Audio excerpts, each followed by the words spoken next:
Lord shalom Maranatha. మీ అందరికీ ప్రత్యేకమైన వందనాలు. ఈ ఉదయకాల ధ్యానం కొరకై మత్తయి సువార్త 1:19 అక్కడ రాయబడిన మాట, ఆమె భర్త అయినటువంటి యోసేపు నీతిమంతుడై ఉండి. ఒక వ్యక్తి నీతిమంతుడిగా ఉండడం గురించి రాయబడింది. అతడు నీతిమంతుడయ్యాడు. ఎలా అయ్యాడు? అవడానికి కారణం ఏంటి అని మనం కొద్దిగా ఆలోచిస్తే, ధర్మశాస్త్రమును అనుసరించే వారందరూ నీతిమంతులు కాదు, లేకపోతే యూదులందరూ నీతిమంతులు కాదు.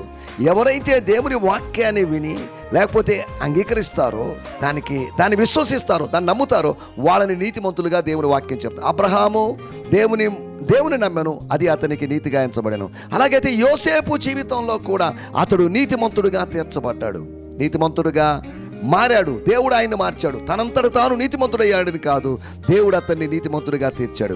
ఈ ఉదయకాలం మనం నీతిమంతులమే. మరలా మనం నీతిమంతులమని దేవుని ఆత్మ మనతో ప్రకటిస్తుండగా, మనలో అవినీతి లేదు, మనం అనీతిమంతులం కాదని దేవుని ఆత్మ మనకు సాక్ష్యం ఇస్తుండగా, అటువంటి సాక్ష్యంతో ధైర్యంతో యోసేపు నీతిమంతుడు అని రాయబడింది. ధర్మశాస్త్రం ప్రకారం నీతిమంతుడు ఎవరూ లేని సమయంలో యోసేపు నీతిమంతుడు అని చెప్పబడిన మాట ఈ ఉదయకాలం ఒక ఛాలెంజ్ లాగుంది, మనకు ఒక సవాలుగా ఉంది. ఆయన నీతిమంతుడు, ప్రభువు నీతిమంతుడు, అలాగే మనం కూడా నీతిమంతులు. ఆయన రక్తమును విశ్వసించడం ద్వారా, ఆయన విశ్వాసం ఉంచడం ద్వారా మనము నీతిమంతులుగా తీర్చబడ్డాం. మనం నీతిమంతులుగా తీర్చబడ్డాన్ని బట్టి నేను ప్రభునామాన్ని మహిమపరుస్తున్నాను. దేవుని స్తోత్రం. హల్లెలూయా.